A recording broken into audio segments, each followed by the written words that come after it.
శతక సాహితీ సరస్వతికి నమస్కారం. అయ్యా నిన్ననదగనట్టి మాటల కొన్ని తెలిసియు తెలియకన్ పలికినాడ.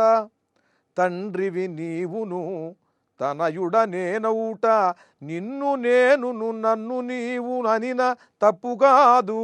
ఎందరో తనయులుండి ఒకండు దుష్టుడై తండ్రిని తూలనాడా. నందనులందరయందును వలె ప్రేమ నరసి దారికి సాధ్యమైనంత వరకు త్రిప్పగా చూచునే గాని తప్పు చూచి కనికరము లేక విడుచునే కఠినుడైన సాంద్ర కరుణాలవాల విశాలశీల భక్త జనజాలలోల గోపాల బాల.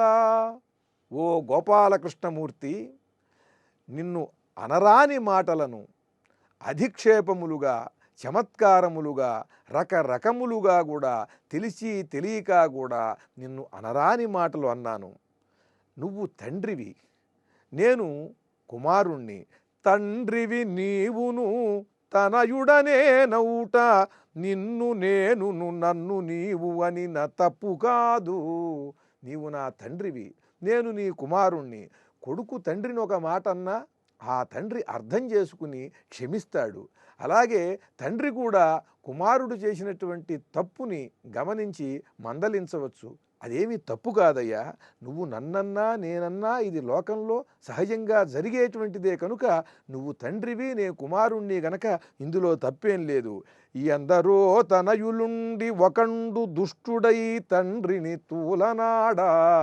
ఒక తండ్రికి నలుగురు కొడుకులుంటే వాళ్ళల్లో ఎవడో ఒకడు కోపిష్టివాడై వాడు చదువు సంధ్యలు లేకుండా తండ్రిని రకరకములుగా తూలనాడితే, దూషిస్తే, నందనులందరయందును వలె ప్రేమ నరసి దారికి సాధ్యమైనంత వరకు త్రిప్పగా చూచునే గాని. మిగతా కుమారులందరూ కూడా ఎలా సన్మార్గంలో సాగుతున్నారో అలా వీడు కూడా సాగాలని భావించి వాడు తనల్ని అన్నా కూడా ఏదన్నా ఒక మాట దాన్ని పట్టించుకోకుండా వాణ్ణి కూడా మంచి మాటలతో సాధ్యమైనంత వరకు సన్మార్గంలోకి త్రిప్పటానికి ప్రయత్నిస్తాడు కదా తండ్రి. అంతేగాని తప్పు చూచి కనికరము లేక వెడుచునే కఠినుడైనా, ఎంత కఠినాత్ముడైనటువంటి వాడైనా సరే ఆ కుమారుడు తను ఒక మాట అన్నాడు కదా అని పంతంతో వాణ్ణి వదిలిపెట్టడు. వాణ్ణి మంచిదారిలోకి తెచ్చే ప్రయత్నమే చేస్తాడు.